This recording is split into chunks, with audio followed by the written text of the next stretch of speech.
নামাজ রোজা হজ যাকাত কলমা। এই কলমা দিয়ে কিন্তু নামাজ রোজা হজ যাকাত শুরু। কলমা কিন্তু শেষে আসে নাই, কলমাটাকে দেখানো হয়েছে পরে, কারণ কলমা জীবনে একবার পড়লে হয়ে যায়, এটা কিন্তু সবাই জানে। একবার শুধু মুখস্থ পড়লে চলবে না, লক্ষবার মুখস্থ পড়লে চলবে না। এখানে একজনের নাম আছে, সেটা হলো রাসূল সাল্লাল্লাহু আলাইহি ওয়াসাল্লাম, মুহাম্মদ রাসূল সাল্লাল্লাহু আলাইহি ওয়াসাল্লাম। এই কলমা সাক্ষী দিতেছে আমার বন্ধুর সাথে যতক্ষণ পর্যন্ত তুমি সম্পর্ক না করবা, ঈমান আনামানি সম্পর্ক করা, ততক্ষণ পর্যন্ত কলমার পবিত্র ঈমান বিশ্বাস তোমার মধ্যে বসিত হবে না।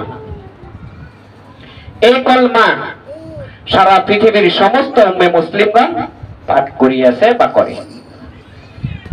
যারা রাসূলের সাথে সম্পর্ক করে তারা দমে রাসূলকে স্মরণ করে, আল্লাহকেও স্মরণ করে। আল্লাহ সাক্ষী দিয়েছেন আমার রাসূলের মাধ্যম দিয়ে আমি আল্লাহর পরিচয়।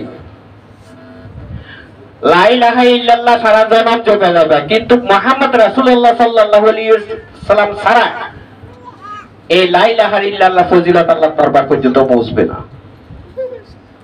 কিন্তু অনেক হুজুরেরা বলে দিতেছে মুহাম্মদ রাসূলুল্লাহ সাল্লাল্লাহু আলাইহি ওয়াসাল্লাম হলো একজন ব্যক্তির আল্লাহর বান্দা, তুমি জপবা আল্লাহর নাম, বান্দার নাম জপা মানে হলো শিরিক করব। এটা কি বলছে?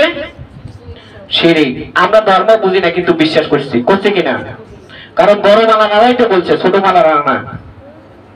আর আল্লাহ বলে দিয়েছেন আমার নিজস্ব কোনো সূরা তো নাই, আমার নিজস্ব কোনো পরিচয়ও নাই, আমার পরিচয় সম্পূর্ণ আমার বন্ধুর মাধ্যম দিয়ে।